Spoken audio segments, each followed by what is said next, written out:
नमस्कार, कैसे हैं आप सभी ने कक्षा 12 में अध्याय 7 में भाग 9 तक पढ़ लिया। भाग 9 में आपने हार्डी-वीनबर्ग संतुलन या हार्डी-वीनबर्ग सिद्धांत के बारे में पढ़ा। अब आते हैं भाग 10 जो कि इस अध्याय का आखिरी टॉपिक होगा, उसके बारे में आपको बताया जाएगा। इस भाग का आखिरी टॉपिक है विकास का संक्षिप्त विवरण। पहले आपको पृथ्वी पर जन्मे पहले जीव के बारे में बताया जाएगा और उसके बाद मानव के उद्भव के बारे में बताया जाएगा। बहुत ज़्यादा डिटेल नहीं पढ़ना है यहाँ से। एनसीईआरटी के कुछ सिलेक्टेड पॉइंट्स को मैंने लिया है जो पूछे जा सकते हैं आपके नीट एग्जाम में या आपके बोर्ड एग्जाम में, उनको मैंने उठाया है। और उसके बाद मानव के उद्भव से जो क्वेश्चन बार बार पूछे जाते हैं उनसे संबंधित मैं आपको चीज़ों को बताऊंगा। तो पहले हम देख लेते हैं एनसीईआरटी में कुछ पॉइंट्स मुझे जो समझ में आए, जो वहाँ से क्वेश्चन पूछे जा सकते थे, मैंने उसको उठा लिया है। सबसे पहले ये क्वेश्चन पूछा जा सकता है कि पृथ्वी पर सबसे पहला जो कोशिकीय जीव था वो कौन था। तो इसको याद कर लीजिए, पहला जो जीव था, जो कोशिकीय जीव था, वो पादप था, पौधा था। दूसरा ये क्वेश्चन पूछा भी गया है कि जो पृथ्वी पर जो पहला जीव उत्पन्न हुआ था वो कहाँ पर उत्पन्न हुआ था, तो जल में उत्पन्न हुआ था। ये 2 पॉइंट, ठीक। यानी लगभग 2000 मिलियन वर्ष पूर्व, आपके एनसीईआरटी की लाइन है, लगभग 2000 मिलियन वर्ष पूर्व पृथ्वी पर जीवन का प्रथम कोशिकीय रूप प्रकट हुआ, जो कि किस रूप में था, पौधे के रूप में था, शैवाल के रूप में था। ठीक है, नील हरित शैवाल को पौधे की श्रेणी में रखा जाता है, इसी वजह से उसे कहता है पादप के रूप में था। अब पौधे के रूप में यह मत समझ लीजिएगा कि पृथ्वी पर सबसे पहले आम का पेड़ हुआ, ऐसा नहीं था। कहता शैवाल था, एक कोशिकीय पौधा था जिसे हम शैवाल कहते हैं। फिर उसके बाद 500 मिलियन वर्ष पूर्व अकशेरुकी जीव बने। अकशेरुकी जीव यानी जिसके पास कशेरुक दंड यानी वर्टिब्रल कॉलम नहीं होता, वे जीव बने, जैसे कीड़े मकोड़े बने, केचुआ वगैरह बना, अकशेरुकी जीव बने। और उसके बाद जबड़े रहित मछली, ऐसे मछली जिनमें जबड़े नहीं पाए जाते, जबड़े रहित मछलियों का उद्भव कब हुआ, 350 मिलियन वर्ष पूर्व। आज से 350 मिलियन वर्ष पहले जबड़े रहित मछलियों का विकास हुआ होगा, ऐसा माना जाता है। ये सब पॉइंटेड हैं, ये सब आपको याद करने वाली चीज़ें हैं, ठीक। सबसे पहले पृथ्वी पर कौन आया, पादप के रूप में शैवाल विकसित हुए, पहला जीव। 500 मिलियन वर्ष पूर्व अकशेरुकीय जीवों का उद्भव हुआ और 350 मिलियन वर्ष पूर्व जबड़े रहित मछलियों का विकास हुआ। 320 मिलियन वर्ष पूर्व समुद्री खरपतवार, कुछ पादप विकसित हुए होंगे, ऐसा माना जाता है। सन 1938 में दक्षिणी अफ्रीका में एक मछली पकड़ी गई जिसका नाम क्या था, सीलाकेंथ। यहाँ पर देखिए, ये मैंने दिया है, ये है सीलाकेंथ। दक्षिण अफ्रीका में 1938 में ये पकड़ी गई थी। ऐसा माना जाता है कि यही प्राणी रहा होगा जिससे मेंढक का विकास हुआ। देखिए, ये तो कहा जाता है कि जीवन का उद्भव जल में हुआ और जल में पौधों से धीरे धीरे जंतु का विकास हुआ होगा। कुछ भी साक्ष्य नहीं है, ऐसा माना जाता है। जंतुओं से, पौधों से जंतुओं का विकास हुआ होगा, जंतुओं से मछलियों का विकास हुआ होगा। उन मछलियों में से हो सकता है कि यही सीलाकेंथ जो रही होंगी, उनमें कुछ विकास हुआ और वे जल में से बाहर स्थल पर आई। स्थल पर वे विकसित हुई, स्थल पर भी जीने के लिए, और धीरे धीरे उनमें परिवर्तन आया, पैर हाथ बने होंगे और इनसे मेंढक का विकास हुआ होगा, ऐसा माना जाता है। क्योंकि बहुत सारी सिमिलरिटीज मेंढक से इनकी मिलती है। त्वचा तो आपको पूरी तरीके से लग रही है कि त्वचा तो मेंढक की तरीके ही है। बाकी आपको ये भी पता है कि मेंढक में जो भ्रूणीय अवस्था होती है मछली की तरह होती है, यानी मेंढक का विकास किसी मछली जैसे ही जीव से हुआ होगा, ऐसा माना जाता है। सीलाकेंथ से हुआ। इसे विलुप्त मान लिया गया था, इस प्राणी को विलुप्त मान लिया गया था। ऐसे प्राणियों को लोबफिन्स कहा गया। इन्हें क्या कहा गया, लोबफिन्स कहा गया। और माना जाता है कि पहले उभयचर प्राणी के रूप में विकसित हुए होंगे, सबसे पहले उभयचर प्राणी के रूप में विकसित हुए होंगे जो जल और थल दोनों पर रहते हैं। और यही आज के मेंढक और सैलेमेंडर जीवों के पूर्वज हैं। जैसे हमारे पूर्वज कपी यानी चिंपैंजी जैसे बंदर थे, वैसे इन मेंढक के जो पूर्वज थे वो ये थे, सीलाकेंथ। उसके बाद नेक्स्ट पॉइंट आपका इंपॉर्टेंट दिया गया है डायनासोर्स के उद्भव में, कि सबसे बड़ा डायनासोर्स कौन था साइज में, तो टायरेनोसोरस रेक्स। टायरेनोसोरस रेक्स, ये वाला जो आप जुरासिक पार्क वगैरह वाले मूवी में देखते हो, 20 फीट ऊंचा होता था इसका शरीर। डायनासोर की समाप्ति कब हुई थी, तो लगभग 65 मिलियन वर्ष पूर्व हुआ माना जाता है। पहले स्तनधारी प्राणी कौन थे, ये पूछा जा सकता है कि सबसे पहले स्तनधारी प्राणी कौन रहे होंगे, तो श्रियूज जैसे जीव रहे होंगे। श्रियूज क्या है, एक प्रकार का चूहा है जिसके नाक थोड़ी लंबी होती है, ठीक है, तो पहला स्तनधारी माना जाता है कि ऐसे ही कोई प्राणी रहा होगा। बस ये था आपके एनसीईआरटी के कुछ इंपॉर्टेंट पॉइंट्स। अब उसके बाद आता है मानव के उद्भव में। तो मैं आपको हकीकत बता दूं, मानव के उद्भव में बहुत सारा संसार है, उतने में पढ़ेंगे तो आप भटक जाओगे। जितने से क्वेश्चन पूछा जाता है वो सिर्फ 2 पॉइंट है। मानव के उद्भव में 2 पॉइंट से क्वेश्चन पूछा जाता है। पहला पूर्वजों का क्रम, मानव के पूर्वजों का क्रम पूछा जाता है, और दूसरा उनकी कपाल गुहा का आयतन। बस यही 2 याद कर लो, सारा काम हो जाएगा।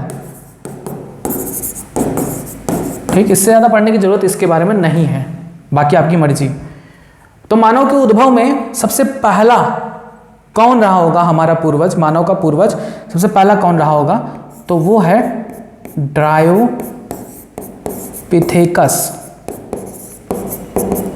माना जाता है कि सबसे पहला पूर्वज ड्रायोपिथेकस था, जो किसकी तरह था, वनमानुष की तरह, यानी चिंपैंजी की तरह, चिंपैंजी की तरह था। ठीक, ड्रायोपिथेकस के बाद कौन आया, रामापिथेकस। रामापिथेकस मनुष्य जैसा था, खड़ी मुद्रा में चढ़ता था। रामापिथेकस के बाद आता है ऑस्ट्रेलोपिथेकस। ऑस्ट्रेलोपिथेकस। ऑस्ट्रेलोपिथेकस के बाद आता है होमो हैबिलिस। होमो हैबिलिस के बाद आता है होमो इरेक्टस। होमो इरेक्टस। होमो इरेक्टस के बाद आता है निएंडरथल मानव, और उसके बाद आता है क्रो-मैग्नॉन मानव, और उसके बाद आता है आज का प्राणी, आज का मनुष्य, जो कि है होमो सैपियंस। होमो सेपियंस। तो ये क्रम आपको याद होना चाहिए, याद करिए। मानव के उद्भव में उनके पूर्वजों का क्रम, सबसे पहले कौन, ड्रायोपिथेकस, लगभग 40 मिलियन वर्ष पूर्व आए रहे होंगे। रामापिथेकस लगभग 15 मिलियन वर्ष पूर्व आए रहे होंगे। तो ड्रायोपिथेकस चिंपैंजी जैसा प्राणी था, जिससे रामापिथेकस बना होगा, जो मनुष्य की तरह था। रामापिथेकस के बाद ऑस्ट्रेलोपिथेकस, उसके बाद होमो हैबिलिस, फिर उसके बाद होमो इरेक्टस, फिर निएंडरथल, फिर क्रो-मैग्नॉन, और फिर होमो सैपियंस। ये क्रम आपको याद हो जाए, कोई दिक्कत नहीं होगी, आप इससे रिलेटेड क्वेश्चन कर ले जाओगे, क्योंकि ज़्यादातर क्रम ही पूछा जाता है। एक क्वेश्चन पूछा भी गया है नीट में, अभी आपको दिखाएंगे। तो याद करिए, ड्रायोपिथेकस, रामापिथेकस, उसके बाद ऑस्ट्रेलोपिथेकस, होमो हैबिलिस, होमो इरेक्टस, निएंडरथल, क्रो-मैग्नॉन और होमो सैपियंस, आज के मानव जो है होमो सैपियंस सैपियंस। क्लियर है बातें? पहले ये क्रम आप याद करिए, तब आगे बताएंगे। मानव का पूर्वजों का क्रम, Dryopithecus, Ramapithecus, Australopithecus, Homo habilis, होमो erectus, Neanderthal, crow-Magnon, Homo sapiens. अब मैंने बताया आपको दूसरा जो क्वेश्चन पूछा जाता है वो कपाल गुहा के आयतन के बारे में पूछा जाता है, कि किसकी कपाल गुहा का आयतन कितना है था। तो इन दोनों का तो पता नहीं है, तो ना पूछा जाएगा। ऑस्ट्रेलोपिथेकस कपाल गुहा का आयतन 550 सीसी एक एवरेज के रूप में बता रहे हैं। वैसे तो इनमें भी कैटेगरीज हैं जिनमें अलग अलग मानवों के अलग अलग कपाल गुहा रहे हैं, लेकिन एक औसत के रूप में देखें तो 550 सीसी। होमो हैबिलिस 700 सीसी, 2 बार क्वेश्चन पूछा गया है नीट में इस टॉपिक से रिलेटेड। होमो हैबिलिस का कपाल गुहा का आयतन बताइए। होमो इरेक्टस 900 सीसी। निएंडरथल मानव 1450 सीसी। क्रो-मैग्नॉन मानव 1600 सीसी और आज के मानव 1450 सीसी। ठीक है, आज के मानव का कपाल गुहा का आयतन कितना, 1450 सीसी। याद करिए, बस इन दोनों टॉपिक को आप याद कर लेंगे, मानव उद्भव के बारे में आगे कुछ पढ़ने की जरूरत नहीं है। मानव के पूर्वजों का क्रम Dryopithecus, Ramapithecus, Australopithecus, Homo habilis, होमो इरेक्टस, निएंडरथल मानव, क्रो-मैग्नन मानव और होमो सैपियंस। इसमें से कपाल गुहा का आयतन में ड्रायोपिथेकस, रामापिथेकस की जानकारी नहीं है। ऑस्ट्रेलोपिथेकस 550 सीसी, होमो हैबिलिस 700, होमो इरेक्टस 900, निएंडरथल 1450, क्रो-मैग्नन 1600 और होमो सैपियंस 1450। क्लियर है बात है? आइए अब आते हैं बुक पे।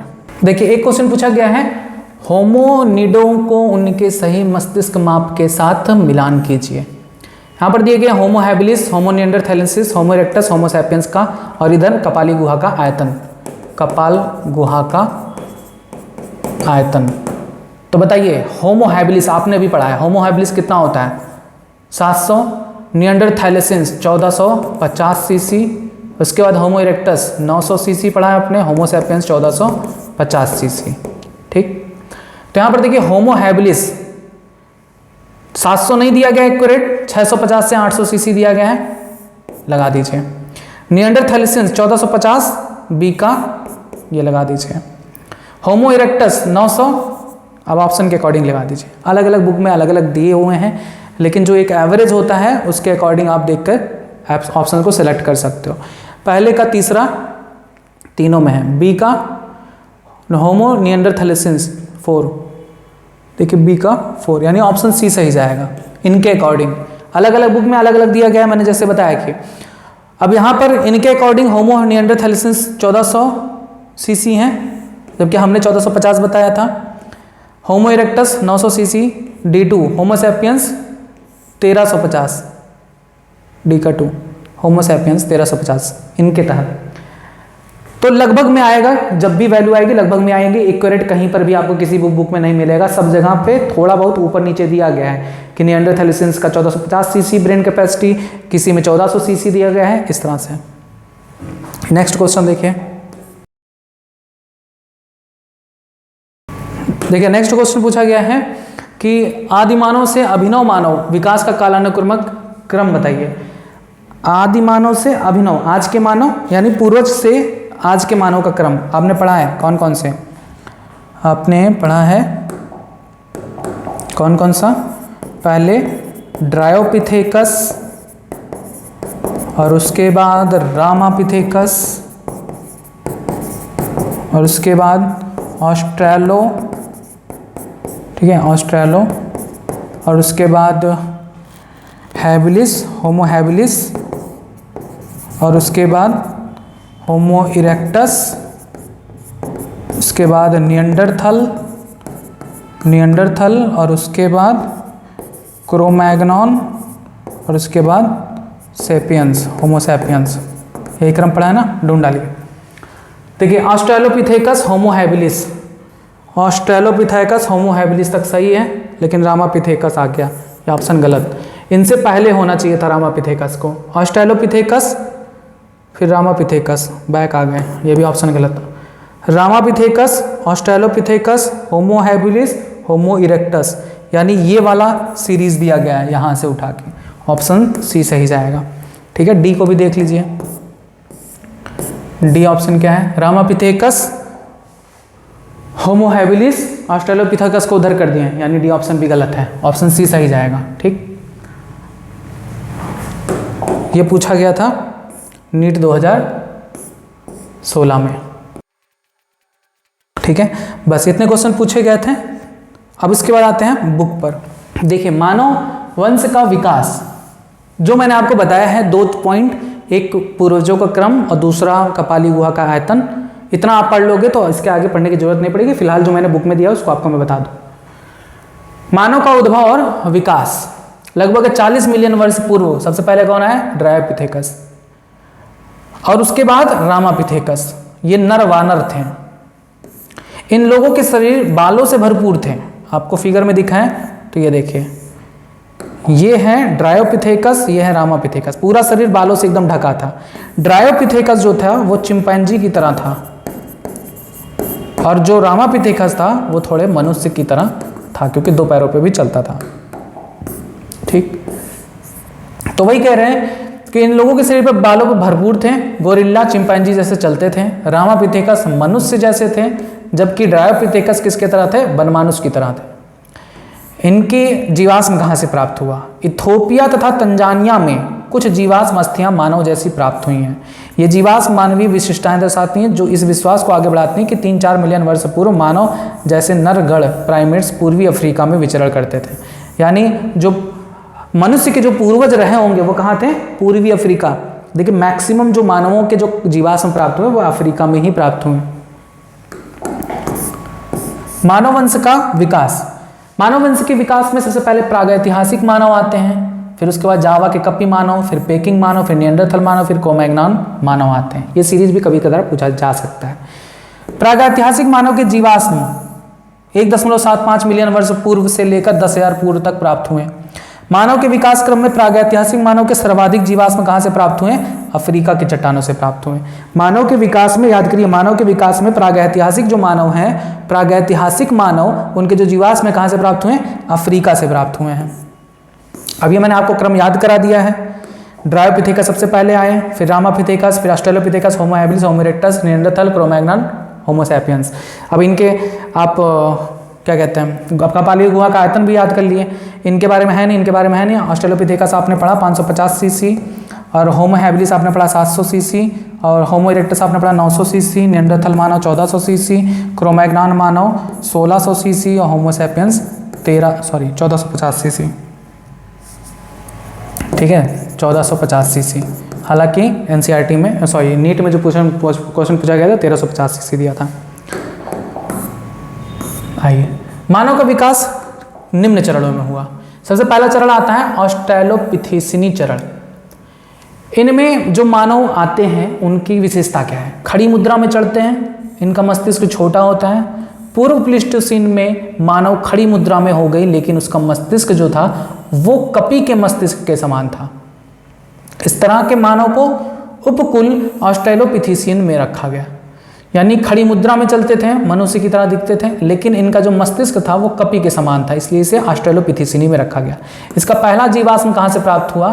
तो दक्षिणी अफ्रीका के टुआंग चट्टानों में एक छोटे बच्चे की खोपड़ी के रूप में मिला।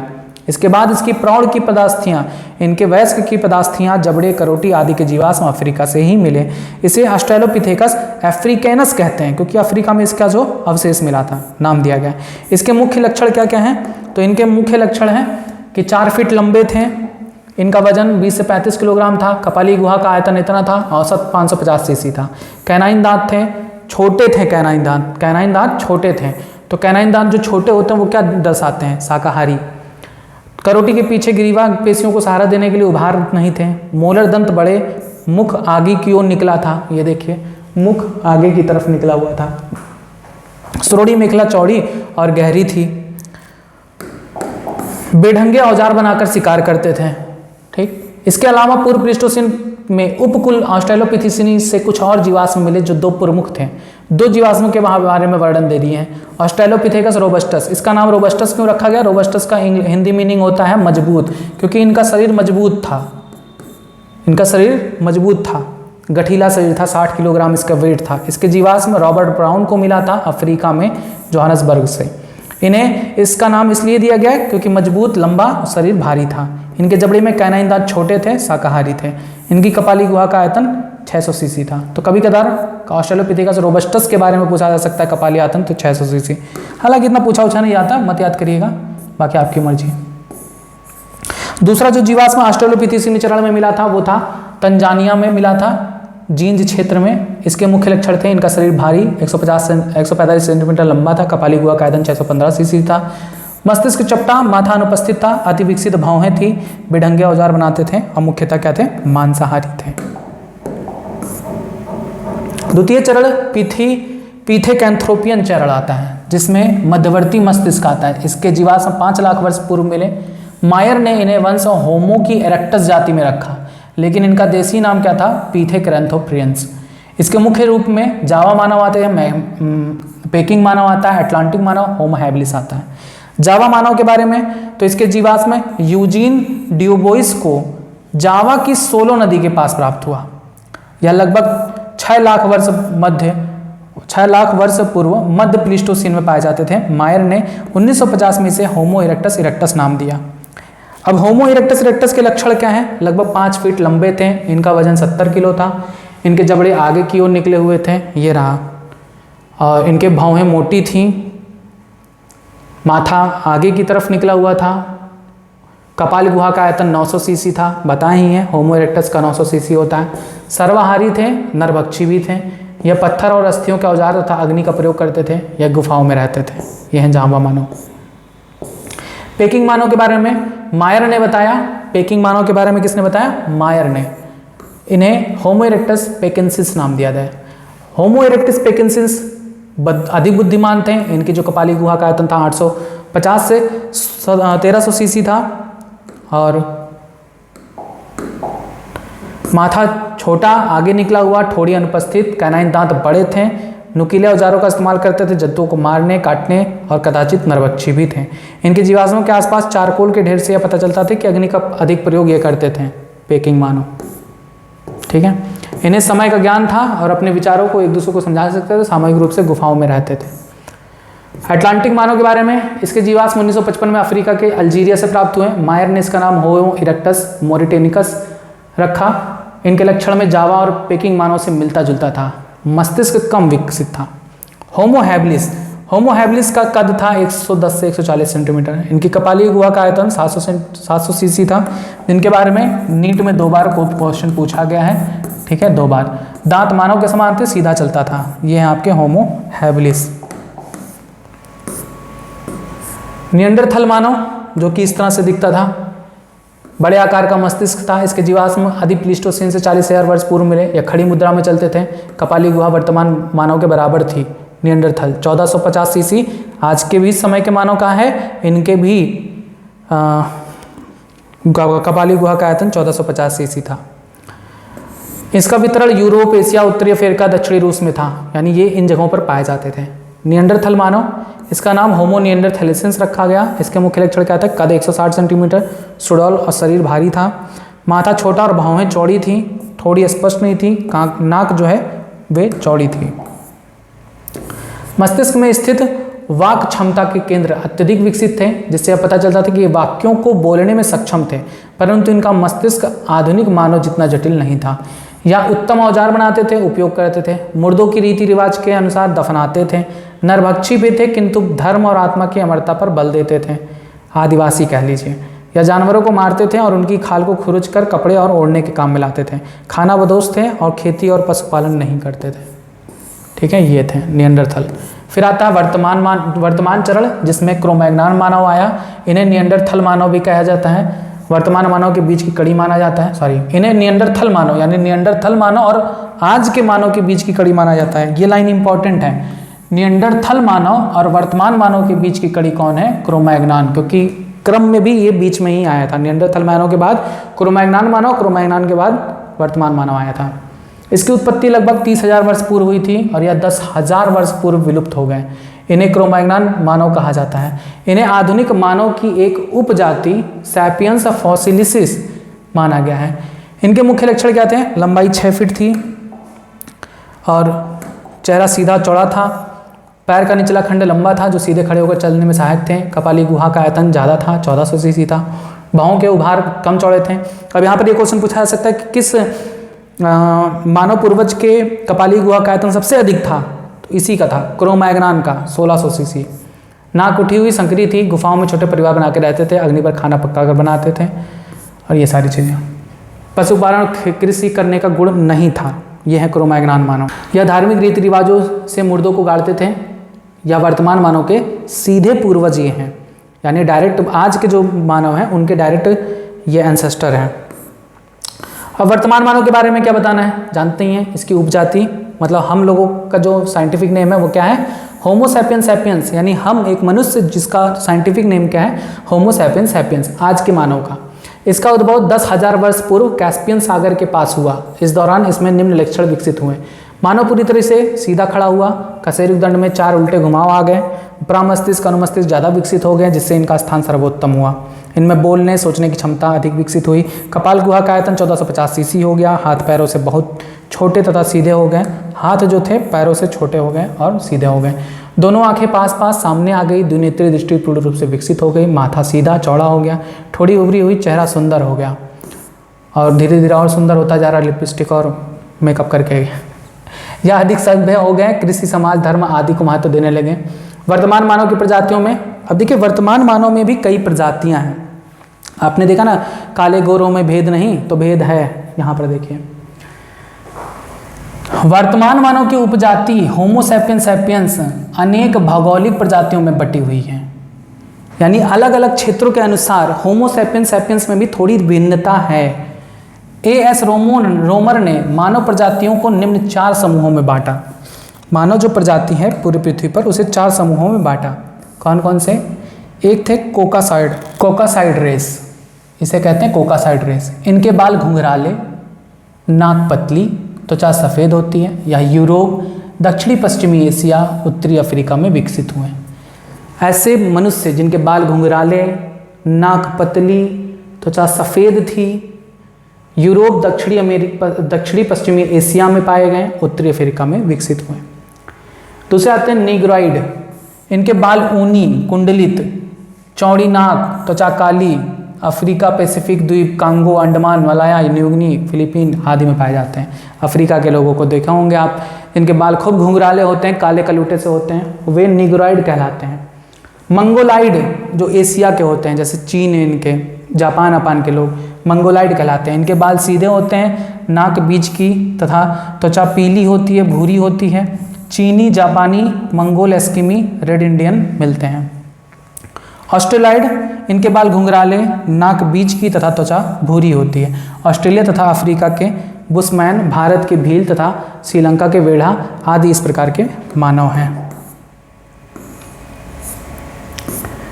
अब आता है यहाँ से कुछ इंपॉर्टेंट पॉइंट जो पूछे जा सकते हैं। इसमें पहला देखिए, मानव के पूर्वज जो प्रथम हथियार निर्माण करता थे वह मानव बताइए जो सबसे पहले हथियार का प्रयोग किया था? Homo habilis. ठीक। दूसरा क्वेश्चन, आग का प्रयोग करने वाला प्रथम मानव कौन था? होमो इरेक्टस, जिसे पेकिंग मानव कहते हैं। तो ये 2 क्वेश्चन पूछे जा सकते हैं। आग का प्रथम प्रयोग किसने किया था और औजारों का प्रथम प्रयोग किसने किया था, पत्थरों के औजार का। उसके बाद गुफावासी कौन थे? होमो सैपियंस यानी निएंडरथैलेसिन्स, निएंडरथल मानव, पत्थर के हथियार से शिकार करने, आग और खाल का प्रयोग करने वाले प्रथम मनुष्य बने। फिर उसके बाद देखिए होमो सैपियंस जो जीवाश्म है, क्रोमैग्नॉन इसके अंतर्गत आते हैं। गुफावासी, अच्छे शिकारी, विकसित हथियार, चट्टानों पर पेंटिंग करने वाले। और उसके बाद होमो सैपियंस सैपियंस आज के मानव जो सभ्यता है से विकसित है, पूरी तरीके से खेती और पशुपालन करके जीविका चलाते हैं। बस ये था आपका अध्याय 7 का आखिरी भाग, जिसमें आपने मानव उद्भव के बारे में पढ़ा और कुछ इंपॉर्टेंट पॉइंट पढ़े। तो यहाँ से मैंने आपको बताया ना 2 प्रकार से क्वेश्चन पूछे जाते हैं, एक तो पूर्वजों का क्रम और दूसरा कपाली गुहा का आयतन। इतना याद कर लोगे चल जाएगा, बाकी आपकी मर्जी, इससे ज़्यादा आप पढ़ना चाहो तो पढ़ सकते हो, बुक में दिया गया है। तो अध्याय 7 पूरी तरीके से समाप्त होता है। अब इसके बाद कल से आपका शुरू होगा बिहार बोर्ड का अनसॉल्व पेपर 2022, 21, 19 इन सभी में पूछे हुए बिहार में कक्षा 12 के जो क्वेश्चंस आते हैं उनको सॉल्व कराया जाएगा। क्योंकि बिहार बोर्ड का एग्ज़ाम पहले हो जाता है, तो इसलिए अभी हम बिहार से शुरू करेंगे और उसके बाद अलग अलग स्टेट का अनसॉल्व पेपर सॉल्व कराएंगे। तो तब तक आप जुड़े रहें यूट्यूब चैनल बायोलॉजी हिंदी के साथ। धन्यवाद।